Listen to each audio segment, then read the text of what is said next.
მოგესალმებით. მე გახლავართ თემურ ბუაძე.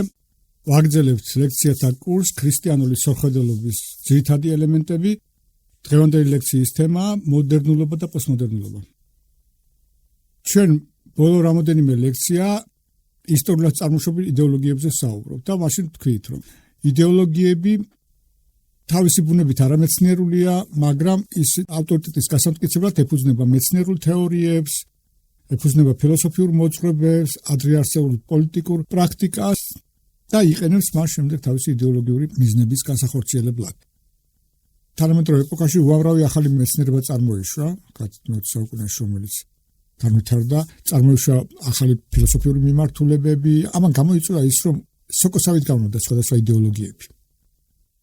მე-19 საუკუნის ბოლოს და მე-20 საუკუნე ეს არის სეკულარული სოხელობრივი სივრცე, ადამიანის უმრავლესობას დასავლეთში აქ ლაპარაკი ღმერთი აღარ წამთ. ძალიან ვითარდება მეცნიერება, ინდუსტრია, ტექნოლოგიები, ამიტომ ბუნებრივია ამან წარმოშვა საუკეთესო პირობები იმისათვის, რომ ახალი იდეოლოგიები წარმოშობილიყო. ამიტომ ესე ისტორიულად მიყოლა, თქვა და განხილვა ყველა ამ ახალ იდეოლოგიებისა ფიზიკურად შეუძლებელია. თქვენ წარმოვიდგინეთ ჯერ, რა ვიყოთ, თქვა მოდერნული ეპოქის ამ მთავარი იდეოლოგიები, რომელიც არის ფაშიზმი, კომუნიზმი და ლიბერალიზმი, ხო? უბრალოდ ფაშიზმი რო ავიღოთ, უამრავი ფაშიზმია, მარტო გერმანული ფაშიზმი ხო არ არის, იტალიური ფაშიზმი არის, ესპანური ფაშიზმი არის, არგენტინული ფაშიზმი, პორტუგალიური სალასარის ფაშიზმი და ასე შემდეგ. უამრავია. ასევე სოციალიზმის უამრავი ფორმები აქვს და ლიბერალიზმსაც უამრავი მიმართულებაა, ხო? თითოეული ამ იდეოლოგიების განხილვა არის შეუძლებელი. ამიტომ პოლიტიკური ისტორიკოსები და ეს ფილოსოფოსები განიხილავენ მატრიცებს, პერიოდებს. საზოგადოების არსებობის პერიოდებს, რომლებშიც მართალია განსხვავებული ტიპის იდეოლოგიები ყალიბდება, მაგრამ რაღაც საერთო აქვთ. ამიტომ ვიხმარეთ ჩვენ სიტყვები მოდერნულობა და პოსტმოდერნულობა. ეს მოდერნულობა და პოსტმოდერნულობა იმით განსხვავდება მოდერნიზმის და პოსტმოდერნიზმისაგან. პოსტმოდერნიზმი ან მოდერნიზმი არის თქვა ხელოვნებაში, ლიტერატურაში, არქიტექტურაში, მუსიკაში და ასე შემდეგ. პოსტმოდერნულობა ეს უფრო სოხელობრივი ჩარჩოა. მატრიცაა, რომელიც განსაზღვრავს ამ ეპოქაში წარმოშობილი იდეოლოგიების ტიპს. მაგალითად, ჩვენ მოდერნულ ეპოქაში წარმოიშვა სამი ტიპის იდეოლოგია, ხო? თავად ვთქვათ, ეს ფაშიზმი, კომუნიზმი, ლიბერალიზმი. მიუხედავად იმისა, რომ რადიკალურად განსხვავდებიან ერთმანეთისგან და უპირისპირდებიან, ერთმანეთს რაღაც საერთო აქვთ. ესე იგი, შეამჩნიეს ამ ადამიანები, რომელიც ამ იდეოლოგიებით და სოხელობით არიან დაინტერესებული, სხვადასხვა ეპოქაში არსებობს კონსტანტები, რაღაც ძირითადი, რომელიც დამახასიათებელია ამ თუ იმ ეპოქაში წარმოშობილი შეხედულითა ფილოსოფია იდეოლოგიებთან. ამიტომ საზოგადოებას ყოფენ სამ ნაწილად. ეს არის ტრადიციული საზოგადოება, მოდერნული საზოგადოება და პოსტმოდერნული საზოგადოება. აქ უფრო ლაპარაკია დასავლეთის ცივილიზაციაზე სამ ეპოქას გადიან. გასაგები რომ გახდეს ჩემი სიტყვები, განმარტოთ ამ სიტყვებში რა იგულისხმება. ტრადიციული საზოგადოება არის ისეთი საზოგადოება, სადაც რელიგიურ წმენას, სადაც რელიგიას აქვს უმაღლესი ავტორიტეტი. მორწმუნე საზოგადოება. ტრადიციული საზოგადოება შეიძლება იყოს ძალიან მრავალფეროვანი და განსხვავებული რადიკალურად ერთმანეთისგან. მაგალითად, ესკიმოსები, ძველი ეგვიპტური ცივილიზაცია, თქვათ, მე-17-18 საუკუნის, თქვათ, ევროპული იმპერია, რუსეთის იქნება, ავსტრიის თუ სხვა, თქვათ, ბიზანტია და ასე შემდეგ. ამ ყველა ხალხებს და ცივილიზაციებს და კულტურებს აერთიანებს ის, რომ მათ ღმერთის წმენა აქვს. იქ სადაც ღმერთის წმენა, იქ ჭეშმარიტება არის გამოცხადებითი ან აბსოლუტური. ჭეშმარიტება ღმერთისაგან მოდის და ეხება არა იმდენად აი ამ სამყაროს, არამედ ღმერთს და ღმერთისაკენ მიმავალ გზას გვიჩვენებს. აი როგორც იესო ქრისტე ამბობს, მე ვარ გზა და ჭეშმარიტება და ჭეშმარიტება შეიცადეთ და გაგათავისუფლეთ თქვენ. აბსოლუტური ჭეშმარიტება განუპირობებელი ადამიანებისგან. და ამ ჭეშმარიტებასთან რომ მიხვიდე, უნდა გამოიყენო წმინდა ტრადიცია. ამიტომ ვიძახიან ამ საზოგადოებას ტრადიციულ საზოგადოებას. მოდერნული საზოგადოება ისეთი საზოგადოებაა, სადაც უკვე რელიგიური წმენა აღარ არსებობს და ადამიანების ავტორიტეტი ეს არის უპირველეს ყოვლისა მისი გონება. ჩვენ მე დაუბრუნდებით ასეთ საზოგადოებაში ჭეშმარიტება არის არა აბსოლუტური, არამედ ობიექტური. ესე იგი ღმერთისაგან კი არ იღებენ, არამედ ობიექტურია. ეს იმას ნიშნავს, რომ ადამიანების შექმნილია. აი ობიექტ ლათინური სიტყვა ნიშნავს რაღაცა რომ აგდია, სადღაც აი სივრცეში აგდია რაღაც არის რაღაც ფენომენი, ჩვენ გარშემო უვლით მას და ვსწავლობთ. ობიექტური არის, კულტურული ფენომენია, საზოგადოებისგან შექმნილია, დამოკიდებულია ადამიანებზე, მაგრამ დამოკიდებული არ არის ადამიანების სუბიექტურ თავისებურებებზე და ახილებებზე. მაგალითად, აინშტაინის ფარდობითობის თეორია დამოკიდებული არ არის. იმაზე აინშტაინი როგორი პიროვნება იყო. კარგი ქმარი იყო, ერთგული, თავისი მეუღლის, კარგი მეგობარი თუ სხვა. ამას არ აქვს მნიშვნელობა. ნიუტონი სოციალური ადამიანი იყო, ბევრი მეგობრები ყავდა, არ ყავდა. როგორი პიროვნული თვისებები და ახირებები ჰქონდა, ამაზე არ არის დამოკიდებული. ესე ობიექტური ჭეშმარიტება სუბიექტური არ არის. კერძო ადამიანზე არ არის, ფსიქოლოგიურ თავისებურებებზე დამოკიდებული. მაგრამ არის ადამიანებისგან შექმნილი. და მე გადავალთ ახლა პოსტმოდერნის უკვე სხვა ეპოქა აქვს, რომელიც უარყოფს როგორც რელიგიის ავტორიტეტს, ასევე გონების ავტორიტეტსაც და მე ჩვენ ნახავთ ეს რატომ ყოფთ ახლა ამ სამ ნაწილად? მოდერნულ ეპოქაში, როგორც თქვით, არის იდეოლოგიები, რომელიც რადიკალურად ეწინააღმდეგებიან ერთმანეთს და მტრულად აღიქვამენ. ეს ფაშიზმი, კომუნიზმი თუ ლიბერალიზმი. მაგრამ მათ აქვს საერთო რამ. ეს სოფხედელობრივი იდეოლოგიური ჩარჩო. ჩვენ ადამიანები ცხოველებისგან განსხვავებით, სამყაროს უყურებთ სიტყვებით. ცხოველი უყურებს სამყაროს მარტო თვალებით. ჩვენ ყველაფერს თარგმნით სიტყვებში და ასე ვაზროვნებთ, ხო? ჩვენ აზრებს გამოვთქვამთ, თუ რაღაცას ვჯელობთ, თუ ცხოვრებისეული ორიენტირები, ზნეობრივი პრინციპები იქნება თუ სხვა, ყველაფერი გამოითქვება სიტყვებით. სამყაროს უყურებთ სიტყვებით. და სხვადასხვა ეპოქაში აი თქვა საქართველოში მცხოვრები ადამიანები. ქართველებიან, ქართულ ენაზე ლაპარაკობენ, მაგრამ რადიკალურად განსხვავდებიან. ჩვენ საერთოდ იმიტომ რადიკალურად განსხვავებულად უყურებენ სამყაროს. აი მაგალითად, ავიღოთ სიტყვები, რომელიც ყველა სოფხედრობის ან იდეოლოგიისთვის არის მნიშვნელოვანი. აი მაგალითად, ესეთი სიტყვები რა არის? ღმერთი, სიკვდილი, ჭეშმარიტება, ხო ვახსენებ. ტრადიციულ საზოგადოებაში ღმერთი არის ის, ვინც ქმნის სამყაროს და ადამიანებს. მაგრამ მოდერნულ საზოგადოებაში ღმერთი კი არ ქმნის სამყაროს, პირიქით ადამიანები იგონებენ ღმერთს. თუ ტრადიციულ საზოგადოებაში სიკვდილი ახალის დასაწყისია, ნამდვილი ცხოვრების დასაწყისია და გარდაცვალება აქედან მოდის, ხო? აი გარდაცვალების შემდეგ იწყება ნამდვილი ცხოვრება. აი ჩვენ აქ მიწაზე ვცხოვრობთ ვესტიბიულში, ასე რომ ვთქვათ. ვემზადებით ნამდვილი ცხოვრების. აი ეს კაცი რომ მიდის სადღაც და ვესტიბიულშია, მე რომ და შევიდეს ოთახში იქ ცხოვრობს, ხო? აი ჩვენი ცხოვრება იწყება მარადისობაში. ეს მოსამზადებელი. ასე ფიქრობს ტრადიციული საზოგადოება, მოდერნი ფიქრობს, რომ სიკვდილით ყველაფერი მთავრდება. ჭეშმარიტება, როგორც გითხარით, ობიექტურია და აი ქართველი, რომელიც მოდერნულ ეპოქამდე ცხოვრობდა და ეხლა მოდერნულ ეპოქაში ცხოვრობს, მიუხედავად იმისა, რომ ერთ ტერიტორიაზე არიან, ერთი ქართველი არიან, ერთი ეროვნული სხეულის ნაწილი, ერთენაცე ლაპარაკობენ, რადიკალურად განსხვავდება, იმიტომ რადიკალურად განსხვავებულად უყურებენ სამყაროს. ამ მოდერნულ ეპოქაში შეიძლება ჩამოყალიბდეს ერთმანეთსგან დაპირისპირებული იდეოლოგია, მაგრამ საერთო რა აქვს? ერთნაირი შეხედულება აქვს ღმერთზე, ჭეშმარიტებაზე, სიკვდილზე და ასე შემდეგ. აი ეს ფუნდამენტალური საკითხები საერთო აქვს. რატო ლაპარაკობენ ახლა? აი გადადიან, მე შე დაუბრუნდებით აი მოდერნი, პოსტმოდერნი და განმარტებას ფროზუსთან. რატომ არის ესე მნიშვნელოვანი? იმიტომ რომ გავიგოთ მომავალში როგორი ტიპის იდეოლოგიები შეიქმნება. დასავლეთი არის გარდამავალ ეპოქაში, დასავლეთთან გამოვიარა ტრადიციული საზოგადოება იყო, როდესაც მორწმუნე, აი შუა საუკუნეები, შემდეგ გადავიდა მოდერნში, განმანათლებლობის ეპოქაში. მოდერნი რომ მოდის, მოდერნი ყარდება თავის ენერგიას პოულობს იმაში, რომ ანადგურებს ყველაფერს ტრადიციულ საზოგადოებაში ხარ ჩვენ ამაზე ვიტყვით, მაგრამ ეს თავარი პრინციპები ძირითად ტერმინებს განვიხილებ და იქ ნახავთ. მოდერნი არსებობს მანამდე საცოცხლო ენერგიას პოულობს იმაში, რომ ანგრევს იმას, ის წამდა, რაზეც იდგა ტრადიციული საზოგადოება. ეს გლუვი გადასვლა, ფაქიზი გადასვლა აღარა. დიდი გრევების შედეგად მოდის კატაკლიზმებისგან ახალი ეპოქა. პოსტმოდერნი იწყება მაშინ, როდესაც ინგრევა მოდერნი. აი ჩვენ გახსოვთ, როდესაც ფილოსოფოსებზე ვლაპარაკობდით.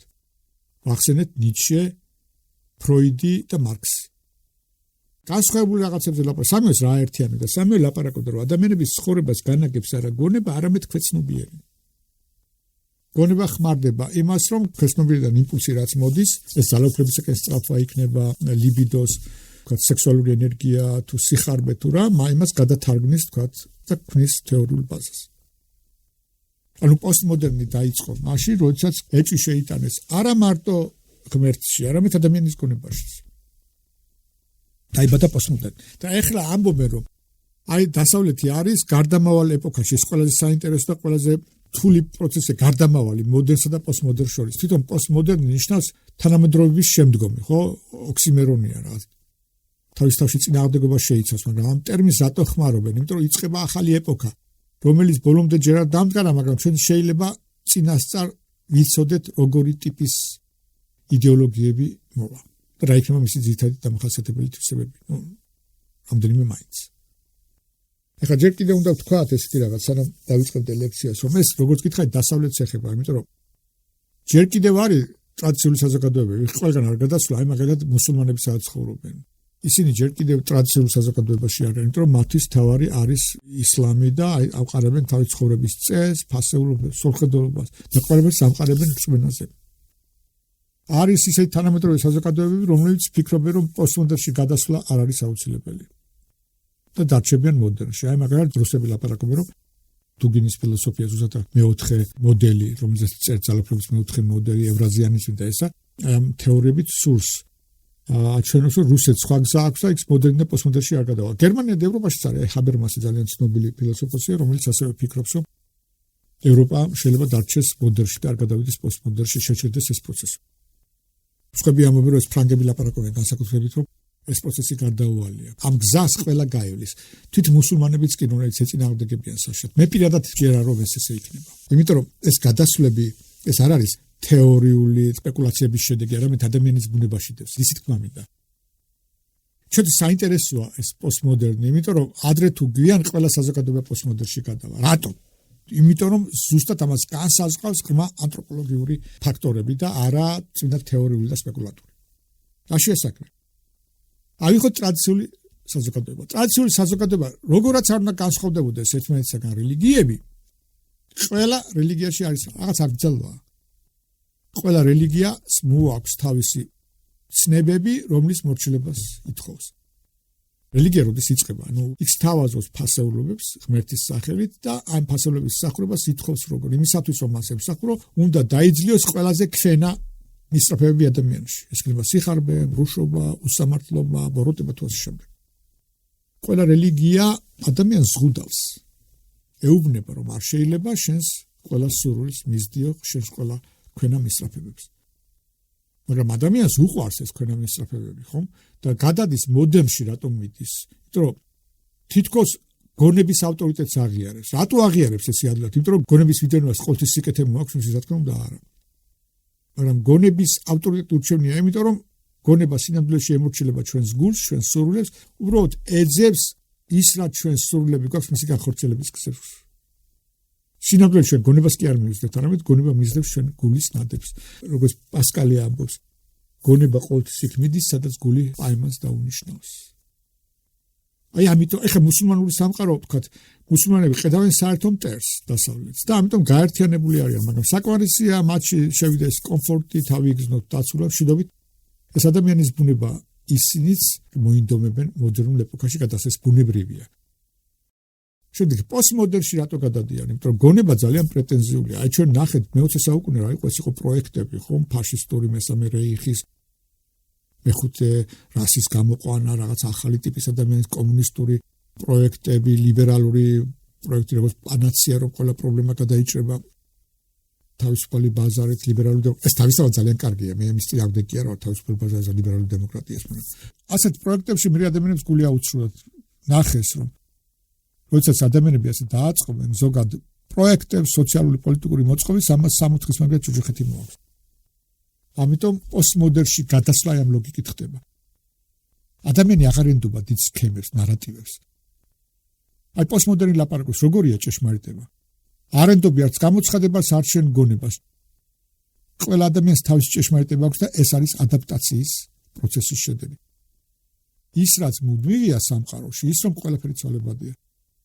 ჩვენი გარემო პირობები გამუდმებით იცვლება, ამიტომ ადამიანი იძულებული ადაპტირდეს.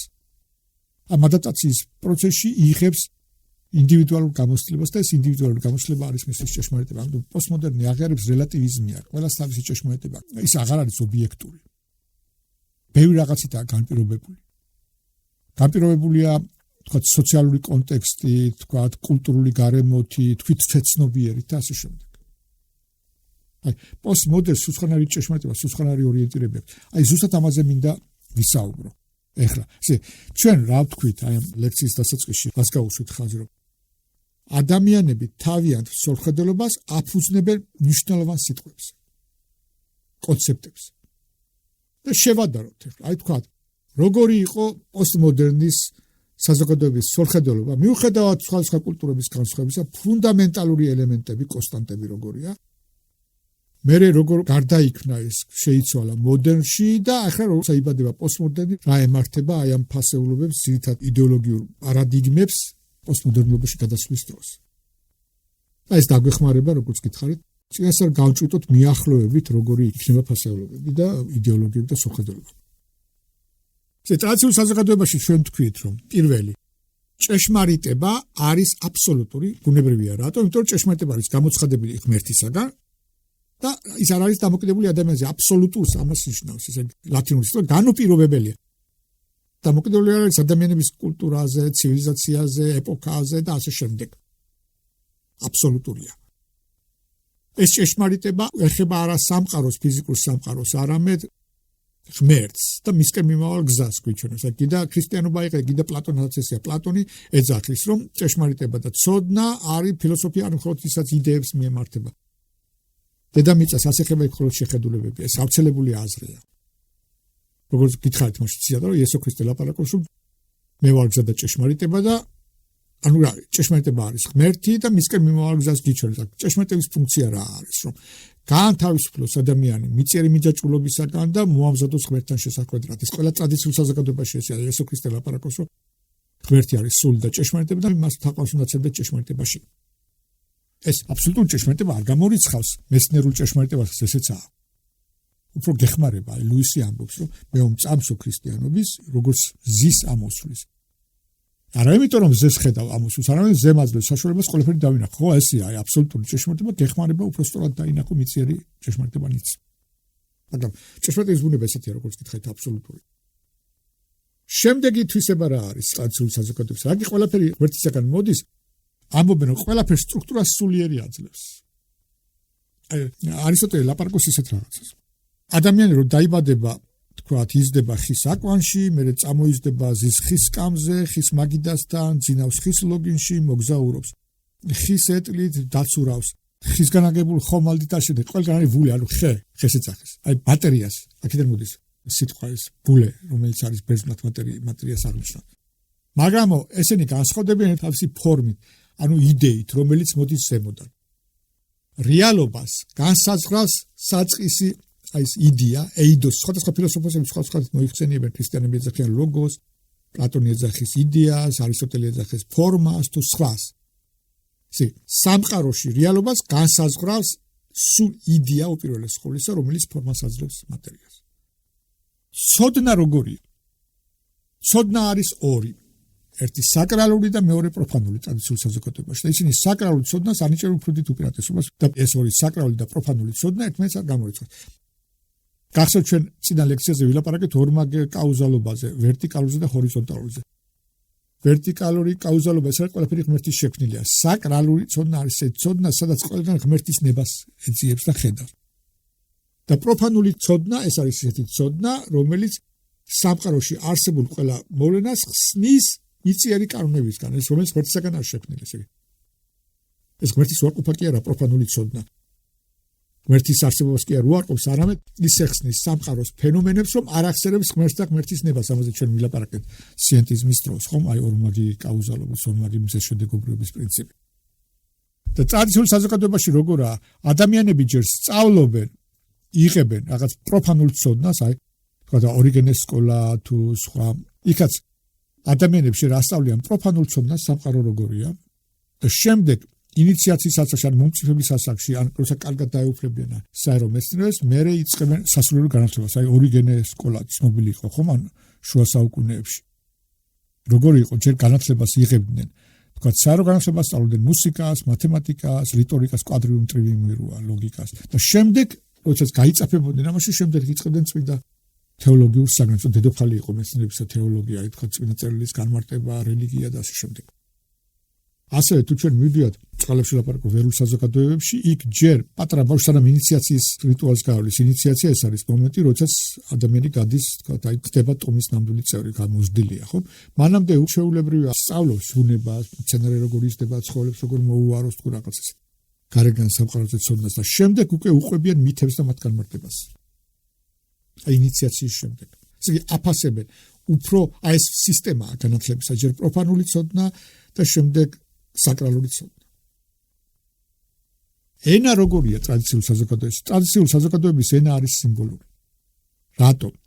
იმიტომ რომ თქვათ ისინი ამბობენ რომ აი მიწიერ სამყაროზე ლაპარაკის დროს ძალიან ადეკვატურია და ეფექტურია მეცნიერული და ლოგიკური ენით იაზროვნო, მაგრამ როდესაც ლაპარაკობ ღმერთზე, მის განგებულებაზე, ზენა სამყაროზე, იქ უნდა იყოს შენი ენა იგავური, სიმბოლური. აი იესო ქრისტე რას ამბობს?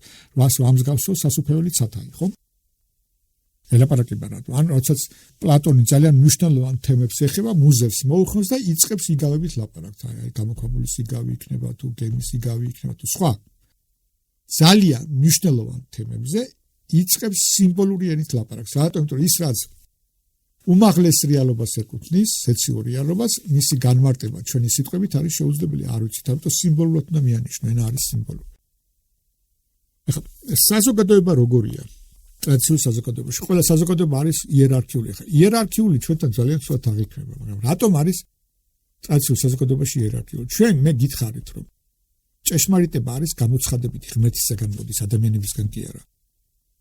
მაგრამ ამბობენ ამასაც, რომ ამ ღმერთისაგან მიღებული ჭეშმარიტების შენახვა ყველას არ შეუძლია. აი იყო ასეთი ძალიან დიდი თეოლოგია კლიმენტი ალექსანდრიელი და კლიმენტი ალექსანდრიელი ლაპარაკობს, რომ სანამ ადამიანს აი წიგნი დაწერა, წარმართები მოექცია ქრისტიანობაში, ხომ ჯერ მოუწოდებს ბერძნებს უჩვენებს, რომ ქრისტიანობა უკეთესია და თქვენი რწმენა არ არის წარმართული. შემდეგი მეორე წიგნი ეს არის პედაგოგი, ძველ ბერძნებთან პედაგოგი ნიშნავდა მონას, რომელსაც მასწავლებელთან, დიდასკალოსთან მიყავდა მოწაფეები. პედაგოგიის პერიოდი, ეს არის მოსაზრდელი პერიოდი ჭეშმარიტების მისაღებად. აქ ასწავლის მორალს, ეთიკას. ეს კლიმენტი ალექსანდრიელი ლაპარაკობს. ადამიანებს არ უნდა მისცე ღვთაებრივი ჭეშმარიტება, მანამდე სანამ გულს არ განეწმინდან, სანამ ზნეობას არ ისწავლიან. იმიტომ დაამახინჯებენ, აი ფარისევლები არის ამის მაგალითი. ისინი ხედაღამეს სწავლობდნენ უფლის ცნებებს, წიგნებს კითხულობდნენ წმინდა წიგნებს, მაგრამ რაკეგული განუწვენდა იქონათ იმის საპირისპიროდ გამოიყენეს, ვისაც ძველი ახმა არსებობს.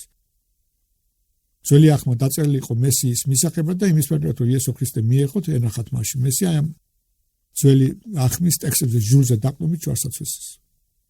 ამიტომ ესე ამბობენ რომ შენახვა ამ ჭეშმარიტებისა შეუძლია ისეთ ადამიანებს, რომელსაც აქვს მოცალეობა უსაქმრობას კი არ ნიშნავს, მოცალეობა ამ სოფლიური საზრუნავისაგან. აი სკოლა, მოდის სკოლა აქ და ბერძნული სიტყვა, რომელიც ზუსტად მოცალეობას ნიშნავს. აი არისტოტელე ლაპარაკობს, რომ ყველა ადამიანს უნდა ჰქონდეს მოცალეობა უმაღლეს საკითხებზე ფიქრისთვის. აი ადამიანი შედგება სულის და ხორცისაგან, ის ხორცისთვის ცხოვრობს მონაა, როგორი სოციალური მდგომარეობაც არ უნდა ჰქონდეს. თო ცხოვრობს ხოლმე მისი დაბალი ნაწილის, მაგრამ ის ვინც ცხოვრობს მაღალი მატერიების, ის არის თავისუფალი. იმიტომ მოცალეობა აქვს მიწიერი სხეულებრივი საქმეებისაგან. ქრისტიანობაში ვინ იყო ესეთი ბერმონაზრობა? უმაღლეს ჭეშმარიტებებს ინახავს ბერმონაზრობა. ეს არის საზოგადოების იერარქია, უმაღლესი ფენა, იმიტომ რომ ის არის დეპოზიტორი, ასე ვთქვათ, ის ინახავს ჭეშმარიტებას, რომლისთაც ცხოვრობს საზოგადოება. მეორე ფენა ეს არის ვთქვათ სამხედრო და პოლიტიკური არისტოკრატია. ისინი მართავენ სახელმწიფოს, მაგრამ მეფე და დიდებულებიც მოვალედ თვლიან, რომ დაიცვან ის რელიგიური ტრადიციული ფასეულები, რომელსაც საზოგადოება დგას. აი უმაღლესი დასის ფუნქცია ეს არის ჭეშმარიტების შენახვა, მართველი კლასის ფუნქცია ეს არის მართვა ქვეყნისა და დაცვა ამ ჭეშმარიტებისა მართვის დროს და არის მესამე ფენა საზოგადოებისა, რომელიც ქვის მატერიალურ სამყაროს, აი როდესაც პლატონი აგებს თავის იდეალურ სახელმწიფოს, გამოყობს ასეთ სამ ფენას. ეს ყველაზე ფენის სათნოება ეს არის სიბზნეს ეძიებს, არა მიწიერია. მერე შუა ფენა აი დიდებულებისა და მეფეებისა და რომლებიც მართავენ ქვეყანას, უვლიან, იცავენ, ეს არის სიმამაცროდ თავი გაწირონ აი ჭეშმარიტების და ქვემოთ ეს არის ადამიანები, რომლებიც ქმნიან მატერიალურ სამყაროს და მათ მოეთხოვება თითოეული პატრიოტიზმი. ხა ნახეთ როგორია, ეს იერარქიულია, მაგრამ ეს იმას არ ნიშნავს, რომ ერთი ადამიანი უფრო კარგია ვიდრე მეორე. ეს ტრადიციული საზოგადოება რასიზმს არ იცნობს, იმიტომ ყველა ღმერთისაგანაა შექმნილი და ყველა ადამიანი თანასწორია. ისინი შეიძლება განსხვავდებიან სოციალურ მდგომარეობით, მაგრამ ფიქრობენ, რომ ღმერთმა ყველა თავისი განგებულებით თავის ადგილზე დააყენა და შენ სულიერად გაიზრდები და სრულყოფილი ადამიანი ხდები შენი ადგილიდან მსახურებით. უმაღლესი დასი ლოცულობს, შუა დასი მეომრებისა ომობს, თავს ირავს და ქვედა კიდევ მსახურობს ქვის მატერიალურ სიმდიდრეს. პარტიციპაციის პრინციპია. ჰოლისტური ხედვა, როგორც ადრე გითხარით, ყველა ადამიანი ფასობს იმდენად, რამდენად მთლიანად ემსახურება. ჩვენთვის ყველაფერი ძვირფასია. ხელიც, ფეხიც, თვალიც, ცხვირიც, თავიც და ასე შემდეგ. მაგრამ წარმოგიდგენთ ისეთ სიტუაციაში მოხდით მიწისძვრა ან შენობაში ვართ რაღაც. პირველად რას გააკეთებ? თავს დაიფარა, იმიტომ რომ იცი თავი ყველაზე მნიშვნელოვანია. იმიტომ თუ კი თავი დაზიანდა ვეღარ იცოცხლებ. ხო, აი ის საზოგადოებაც ესეთია. პატივსცემს ყველას, მეფესაც, დიდებულსაც, გლეხსაც, ვაჭარსაც, ხელოსანსაც, ბერსაც, ხუდელსაც, მაგრამ იცის რომ მისი არსებობისთვის თავარია ეს რელიგიური ფასობები შეინარჩუნოს. აი ჩვენთან წალკაში ცხოვრობენ ბერძნები. მოთხოვეს თურქებმა რომ დაეთმოთ ან ენა ან რელიგია. და იმათმა თქვეს რომ თავარია შევინარჩუნოთ წვენა, იმიტომ წვენის გარშე დავკარგოთ ჩვენ იდენტობას ქრისტიანობას და დაკარგეს ენა. მათთვის ძიმე იყო ენის დაკარგვა მშობლიური, მაგრამ არჩიეს, ხომ თავარი ეს არის. ტრადიციული საზოგადოება ესეა. ყველას პატივსცემს, ყველა უყვარს, მაგრამ ფიქრობს რომ განსაკუთრებულად ჩვენი მისია გაუფრთხილდეთ გამოცხადებით ფასეულობებს ჭეშმარიტებას და ამიტომ არის საზოგადოება იერარქიული. ყველას არ შეუძლია ერთადერთი შეურყვნად დაიცვას გამოცხადებით ჭეშმარიტება. აი ბერი არის მოცალეობა აქვს, ის ნახეთ როგორია. გამოცხადებითია ჭეშმარიტება და ეს უნდა შეურყვნად დაიცვას. შეურყვნად იცავს და არ ამახინჯებს მას, ვისაც არა ამ სოფლიური მიზნები აქვს. ესეთი არიან ბერები, არა აქვს საკუთარი კერძო ქონება, არა აქვს ოჯახი და მოცალეობა აქვს მიწიერი საქმეებისაგან. ამიტომ ისინი იცავენ. დიდებულები როგორ არის? დიდებულები ისინი მართავენ უკვე. ეს მოცალეობა აღარ აქვს მიწიერი საქმეებისაგან. პირიქით დაკავებული არიან ამ მიწიერი საქმეებით, მაგრამ პასუხისმგებლობა აქვს, რომ თავიც კი გაწირონ აი ამ ჭეშმარიტებისათვის. აი ფილმი რომაა სამეფო კარის თამაშები, იქ სტარკი ელაპარაკება ის მამა, რომ ერთ-ერთი მინისტრი, რომელიც ადრე მსახიობი იყო, შენ მთელი ცხოვრება მსახიობას გასწავლდნენ, მე კი მასწავლიდნენ სიკვდილისათვის დაწყობილიყავი თავი მომეკლა იდეისთვის, ხომ? აი მეომრებს ეს ესდიდნენ. სიმამაცეა, პლატონი რო ლაპარაკობს, სათნოება, აი მეომრებისა სიმამაცეა, თავის გაწერვა. ესათნოება აქვს და მესამე ეს ხო, რომელიც როგორც გითხარით, აი ქმნიან მატერიალურ სამყაროს და მათ მოეთხოვებათ, რომ იყო თავშეკავებულნი, ხოლმე ასეთ ადამიანებს შეუძლია ნამდვილად მატერიალური სიმდიდრე შექმნა, რომელიც თავშეკავებულია და არ ფლანგავს იმას. ხომ? აი ეს საზოგადოება, პარტიციპაციული ეს რას ნიშნავს? მართალი არსებობს ეკონომიკაც, მაგრამ ყველაფერს ფასი არ აქვს, ყველაფერი არ იყიდება ტრადიციულ საზოგადოებაში. ამიტომ არ არსებობს კაპიტალი, ეკონომიკა. თუ კაპიტალი რა არის, შენ გაქვს ფული, რათა ახალი ფული მოიგო, ხო? ესეთი რაღაცა შუა საუკუნეებში ამ ძალიან ცუდად უყურებენ. ერთადერთი ხალხი, ვინც პროცენტებით გასცემს ფულს ებრაელები და ქრისტიანს ეკძალება ეს, იმიტომ რომ აი ეს პარტიციპაციის პრინციპი უგზავნოს. ისინი ლაპარაკობენ, შენ იმიტომ დაგაყენა ღმერთმა თუ ფული გაქვს, ეს ფული გაქვს არა შენთვის, რომ შენ გამდვილ და ფულმა ახალი ფული მოიგოს, არამედ ემსახურო მთელ სხეულს. აი რომ თქვით, ხელი მაშინ ხელობს, როდესაც მთელ სხეულს ემსახურება. ან თვალი თუ სხეულში არა, სხეულის სამსახურში არა, ამოიღებ მე ის თავის ფუნქციას ვეღარ ასრულებს და ყება და ყდება, ხომ? აი გელათის აღდგენაზე ახლა ერთი ამბავია. აბა თქვენ მიდით გელათის კედელზე რაღაც ამოჩხაპნეთ, შეიძლება დაგიჭირონ, რომ დააზიანო კულტურული ძეგლია.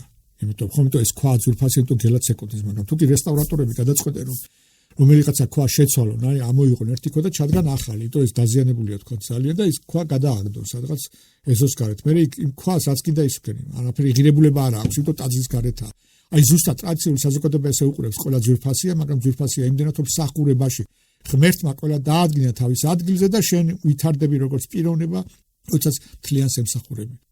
ამიტომ არ არის კაპიტალი. აი მეფე ჩვენ გვიყვის დემიტრი თავდადებული, ხომ?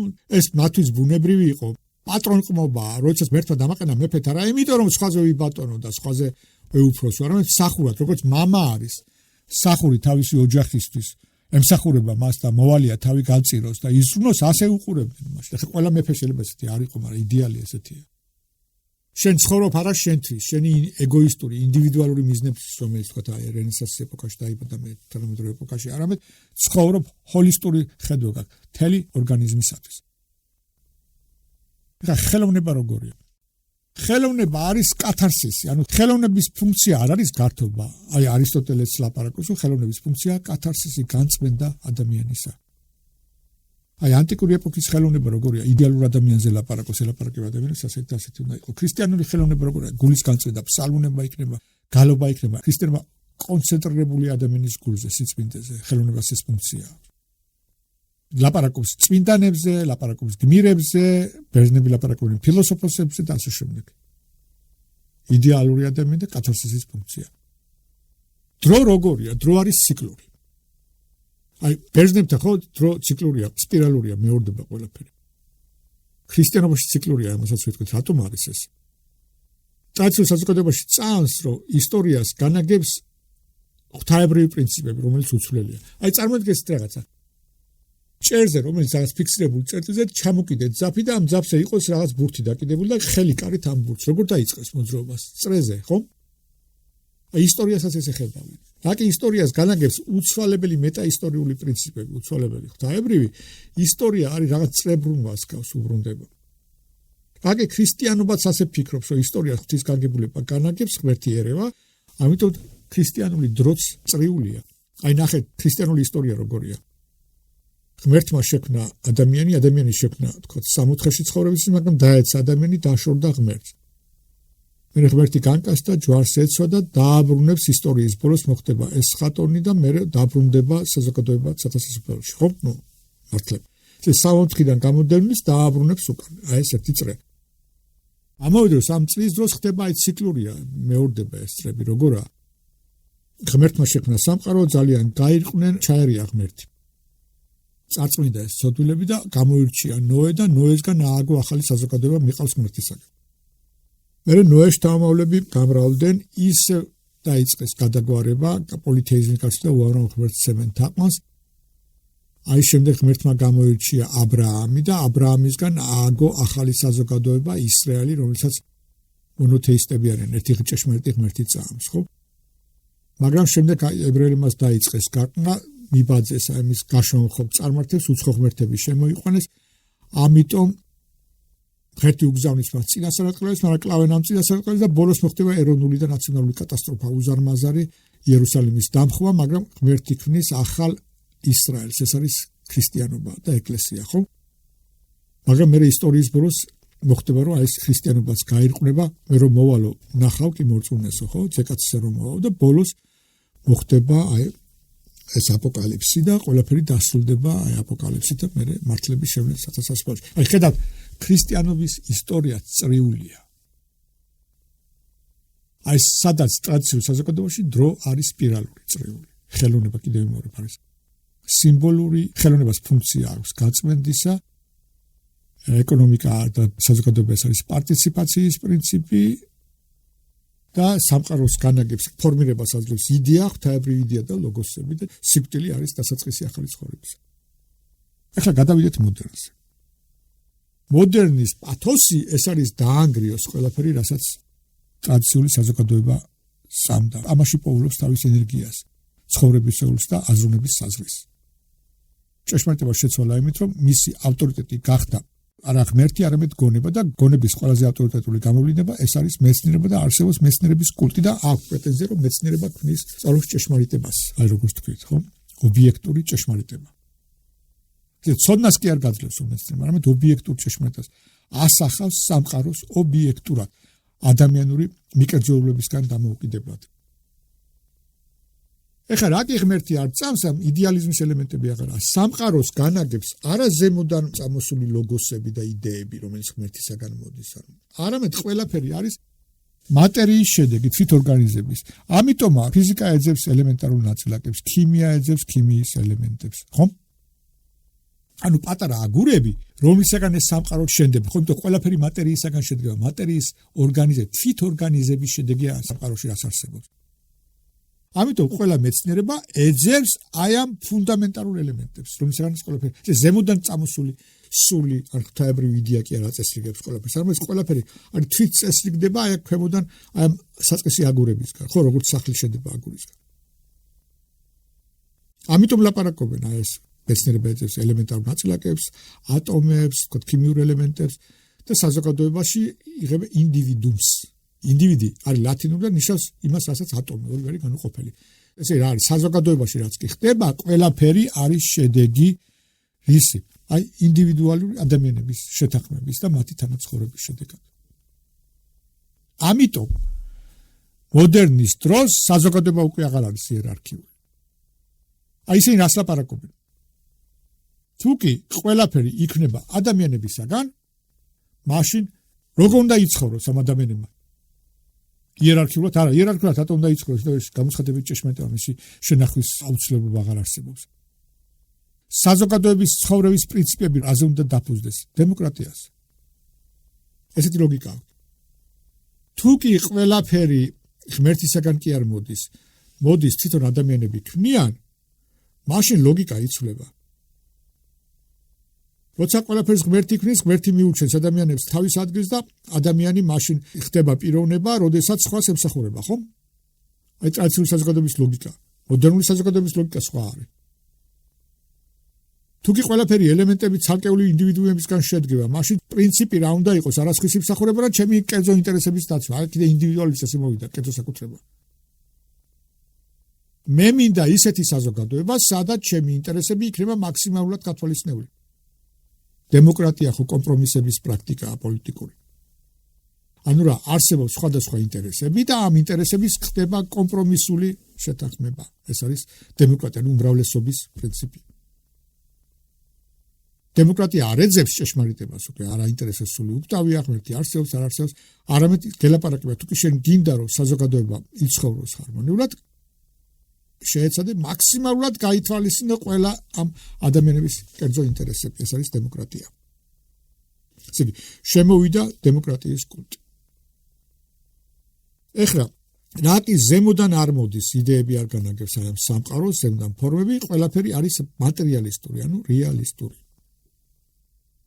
რეალიზმია. არსებობს ობიექტური რეალობა, რომელიც უნდა შეისწავლო.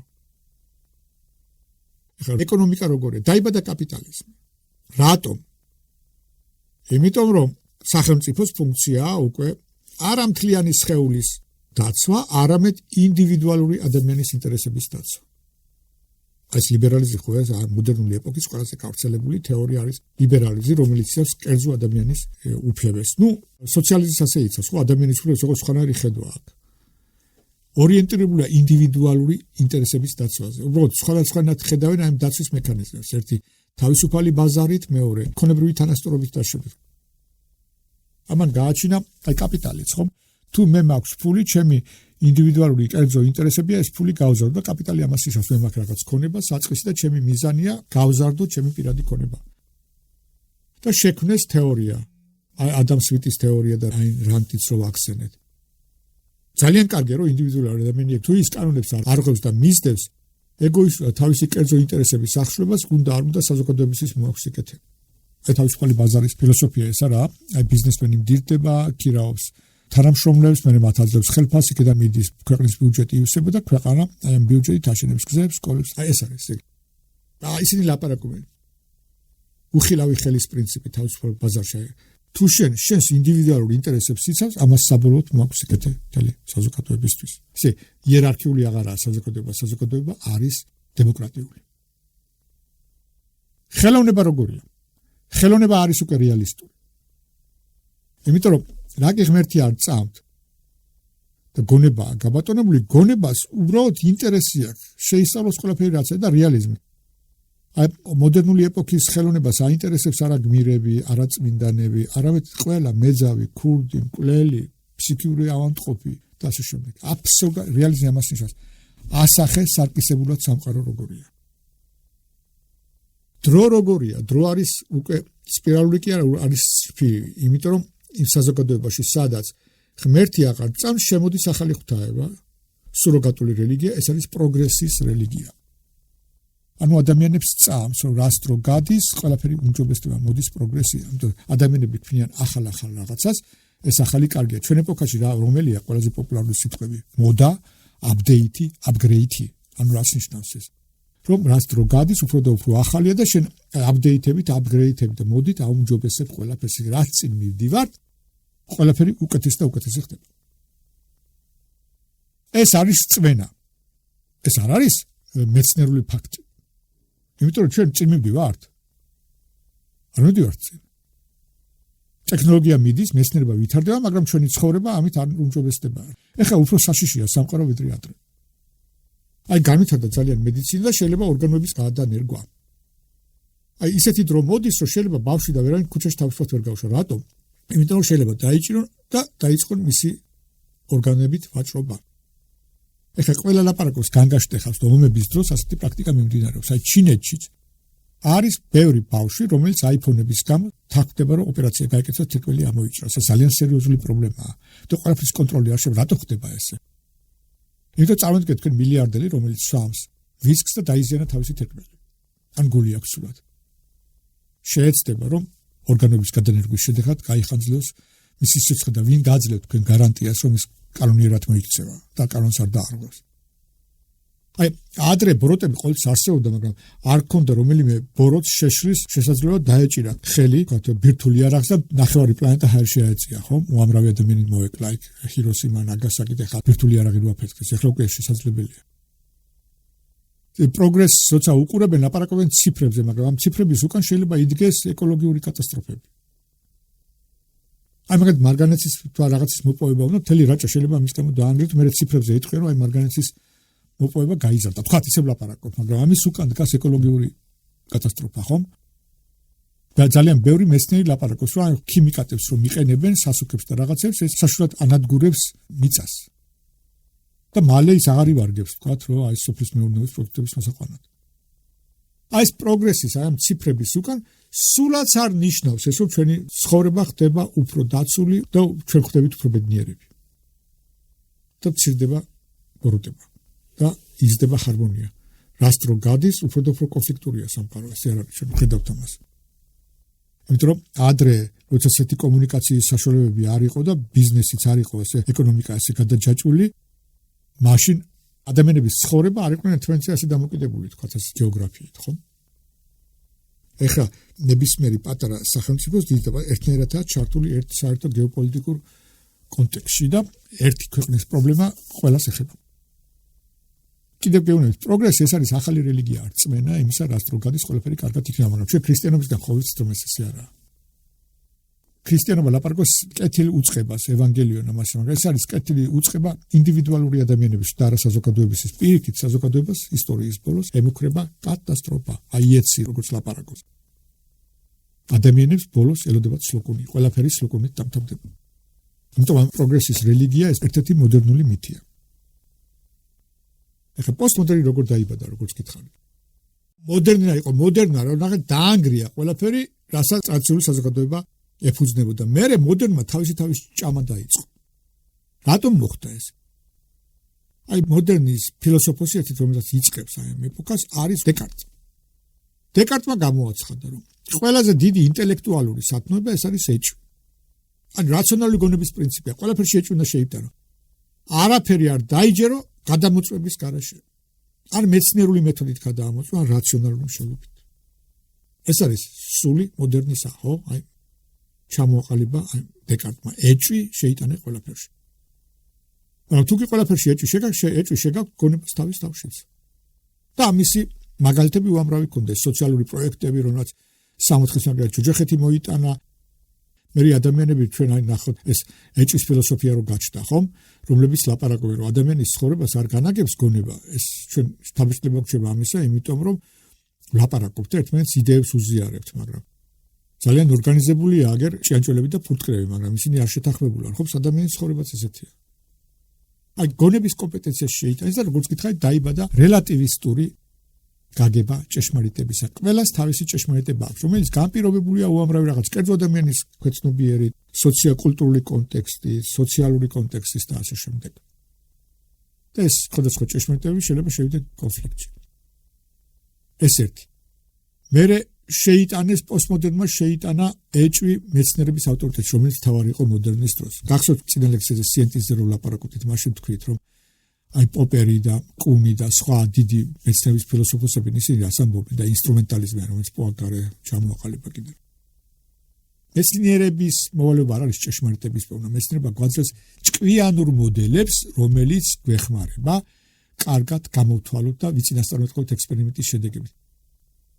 პრაქტიკული ინსტრუმენტალური მნიშვნელობა აქვს და არა ჭეშმარიტებისა. თქვით, რომ მეცნიერული ფაქტები რჩება, მაგრამ მეცნიერული თეორიები განუწყვეტლივ იცვლება. ასე თქვეს, რომ აი მეცნიერულ ჭეშმარიტებას აღარ ენდობიან, პოსტმოდერნი აღარ ენდობა დიდ ნარატივებს. პოსტმოდერნში ცოდნა გვაძლევს არა სამყაროს ობიექტურ ასახვას, როგორც ფუკუ ამბობს, პოსტმოდერნი ფილოსოფოსი მიშელ ფუკუ, არამედ ის არის კონტროლის მექანიზმი. ცოდნა არის სოციალური ყოფის კონტროლის მექანიზმი. ასევე ეს პოსტმოდერნი უარყოფს რეალობასაც. აი რაზე იდგა მოდერნი, რომ არსებობს ჩვენგან დამოუკიდებელი რეალობა, რომელსაც სწავლობს მეცნიერება. პოსტმოდერნი ლაპარაკობს ესეთ რეალობა არ არის, ადამიანები ქმნიან. აი მართლაც აიღეთ თანამედროვე ადამიანის ცხოვრება და ეს უფრო გაიზრდება. ჩვენ უფრო დიდ დროს ვატარებთ სოციალურ ქსელებში, კომპიუტერულ სამყაროში. ეს ვირტუალური სამყარო, ეს არის სამყარო, რომელსაც ქმნის ადამიანი. მანამდე არ არსებობდა, ხო? ეს რეალობა ჩვენგან დამოუკიდებელი ობიექტური კი არა, არამედ ვირტუალურია, ჩვენს მიერ შექმნილი. აი დაანგრია ის რეალობაზე ერთი ბოძი, რაზეც იდგა მოდერნი. ეხლა ნახოთ ეკონომიური ცხოვრება როგორია. როგორც გითხარი, ტრადიციულ საზოგადოებაში ეკონომიკა ეს არის პარტიციპაციის პრინციპი, თანამსახურების პრინციპია, სინერგიული პრინციპი. მოდერნულ ეპოქაში არის კაპიტალი, ანუ რა არსებობს კაპიტალი, შენგან დამოუკიდებლად არსებობს ფული, რომლის უკან დგას რა ობიექტური სიმდიდრე რაღაც, ან ოქრო, ან წარმოებული პროდუქცია ასე შემდეგ. თანამედროვე კაპიტალიზმი, პოსტმოდერნული კაპიტალიზმი უკვე აღარ არის ინდუსტრიალური კაპიტალიზმი, ეს არის ფინანსური კაპიტალიზმი. ეს კაპიტალიზმი არის ფინანსურ ნაკადებზე და ეს მისცენელი ხათ აბა კითხეთ ეკონომის როგორ განმარტავს ფულს, ვერ განმარტავს, არიცენ ფული რა არის. ისინი ყველა ეკონომისტი გეტყვის, ფული წარმოიშობა მაშინ, როდესაც ადამიანს სესხი გამოაქვს ბანკიდან, აი ბანკში კომპიუტერში ჩაიწერება იმ სესხის შესაბამისი ციფრი 010101 რაღაც ისეთი. გაჩნდა ფული და მთელი ეკონომიკა ეს არის აი ეს ფინანსური ნაკადები, იმის უკან რაღაც მატერიალური უკვე აღარ დგას, აი ეს პოსტმოდერნი ანგრევს აი ამ რეალის უკან. ეხლა როგორია? აი ჩვენ ეპოქაში ძალიან ხშირად ლაპარაკობენ უმცირესობათა უფლებებზე და ამბობენ, რომ ეს უმცირესობათა ლაპარაკი შემოდის დასავლეთიდან, რომ დაანგრიონ ჩვენი კულტურული ცხოვრება და ეს. უმცირესობების უფლებებზე ლაპარაკი არის პოსტმოდერნული ფილოსოფიის, სოფხედის პირდაპირი ლოგიკური შედეგი. ეხლა რას ამბობენ? არ არსებობს ისეთი ობიექტური ჭეშმარიტება, ეს აღარ წამთ, რომ აი ჭეშმარიტება არის ობიექტური სურათი სამყაროს. ეს ჭეშმარიტება არის ადაპტაციის შედეგი, როგორც გითხარით, ხო? მაგრამ მისთვის კითხა, ვინ ადაპტირდება ყველაზე მეტად, ყველაზე სწრაფად? უმრავლესობა, კონსერვატიული თუ უმცირესობის ჯგუფები. რა თქმა უნდა, უმცირესობა. აი მაგას ჯონ სტიუარტ მილიზე რომ ვლაპარაკობთ. ჯონ სტიუარტ მილის დროს ინგლისელების აბსოლუტური უმრავლესობა ფიქრობდა, რომ ქალმა არ უნდა ისწავლოს, არ უნდა მიიღოს პოლიტიკაში მონაწილეობა. აქტიურ საჯარო ცხოვრებაში ქალი ეს არის ოჯახის ანგელოზი. ჯონ სტიუარტ მილი ამბობდა ეს სწორი არ არის. ქალს უნდა ქონდეს იგივე უფლებები რაც კაცს. უმცირესობაში იყო, მაგრამ ხო აღმოჩნდა მართალი. ეხლა არავინ არ ფიქრობს, რომ თეჩერს არ უნდა მიიღო პოლიტიკაში მონაწილეობა, იმიტომ რომ ქალია. ან მარია კიური არ უნდა ყოფილიყო მეცნიერებით დაკავებული იმის გამო რომ ქალია და ასე შემდეგ. ხო? ან კენედის დროს როგორც სამხრეთ შტატებში ფიქრობდნენ, რომ ფერადკანიან ადამიანს არ უნდა ესწავლა უნივერსიტეტში და გააგზავნა კენედიმ ფედერალური ჯარები ჯორჯიას შტატში, რომ ფერადკანიან გოგონა შესულიყო უნივერსიტეტში. ეხლა ხო აღარავინ აღარ ფიქრობს ესე ამერიკაში. მაშინ სამხრეთ შტატებში ესეთი ხალხი უმცირესობა იყო. აი რაღაც ცვლილებებზე უმცირესობის ჯგუფები უფრო სწრაფად ადაპტირებენ. ამიტომ პოსტმოდერნი ლაპარაკობს. იმას კი არ ამბობს, რომ უმცირესობა ყოველთვის მართალია, რა თქმა უნდა არა. ყველა ცდება, ერთი ადამიანი ცდება უმცირესობას და უმრავლესობას შეიძლება შეცდეს. მაგრამ ამბობენ, თუ ჭეშმარიტება არის შედეგი ადაპტაციისა, ეს უმცირესობის უფლებები არ უნდა დაიჩაგროს, იმიტომ რაღაც მომენტში რომ გეჩვენება, რომ ეს უმცირესობა არასწორია, შეიძლება მე აღმოჩნდეს, რომ სწორი იყო. ამიტომ ლაპარაკობენ დემოკრატიაზე, თუ ადრე დემოკრატია უმთავრეს აქცენტს აკეთებდა უმრავლესობის ცნებაზე, ეხლა დემოკრატია აქცენტს აკეთებს უმცირესობის უფლებების დაცვაზე. აღარ არის ესეთი ერთფეროვანი. აი, ნახეთ რა არის. მე დამავიწყე ტრადიციულ საზოგადოება ძალიან ტოლერანტულია. რატომ ყველაფერი ღმერთის შექმნილი, აი, თქვა პანთეონი რა არის იტალიაში, რო დგას. ეს არის ყველა ღმერთების სახლი.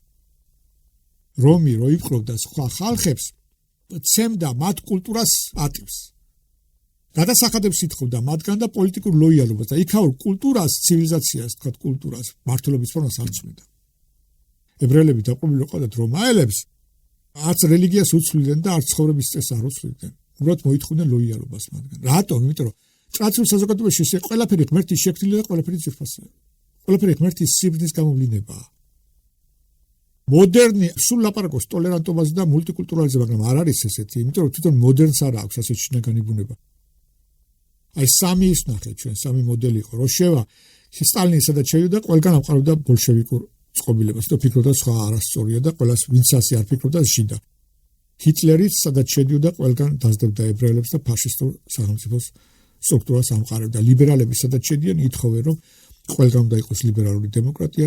აი ლიბერალს თუ ეტყვი რომ არ უნდა იყოს ლიბერალი და დემოკრატიის ამ წამს გეტყვის რომ შეხარ ობსკურანტისი ჩამორჩენილი ადამიანის სახელი გერქოს იმის ხერხიც არ ახარ. რატომა ასე? იმიტომ ეს გონების თვისება აქვს, თუ კი პრეტენზია აქვს მე მაგ ჭეშმარიტება მოითხოვრო ყველა ასე იყოს. ასეთი რაღაცა უკვე აღარაა პოსტმოდერნში. პოსტმოდერნი არ არის მულტიკულტურალური, იმიტომ ყველაფერს კი ასცემს პატივს. არამედ პოსტმოდერნი არის უბრალოდ ეკლექტური, ან ქართულად ვთქვათ აჯაფსანდალია, ყველაფერს იღებს ესა. ხელოვნება როგორია? პოსტმოდერნი უკვე ღმერთზე აღარ ლაპარაკობს, რეალიზმი აღარ აინტერესებს, არამედ პოსტმოდერნი არის როგორი.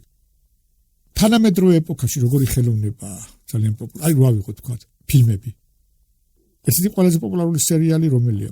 ეს არის სამეფო კარის თამაშები, წიგნები რა ძალიან პოპულარული, ეს არის ბეჭდის ბრძანებელი. პოსტმოდერნმა დააბრუნა, რაკი გონება აღარ ბატონობს, უკვე დააბრუნა ელფები, დემონები, ისაც ტრადიციულ საზოგადოებაში იყო, მაგრამ როგორც აი სპეციალისტები ამბობენ, პოსტმოდერნული ნეოპაგანიზმი განსხვავებულია, თქვათ ანტიკური ეპოქის მრავალღმერთიანობისგან დაბრუნდა უამრავი ღმერთები, გამოდიან ახლა კანის ფესტივალზე და რაღაცა რეჟისორი მადლობა სუხტის თავის ღვთაება შინელი თუ რა დაბრუნდება ეს ღმერთები, ოკულტიზმი, ელფები, დემონები და ასე შემდეგ.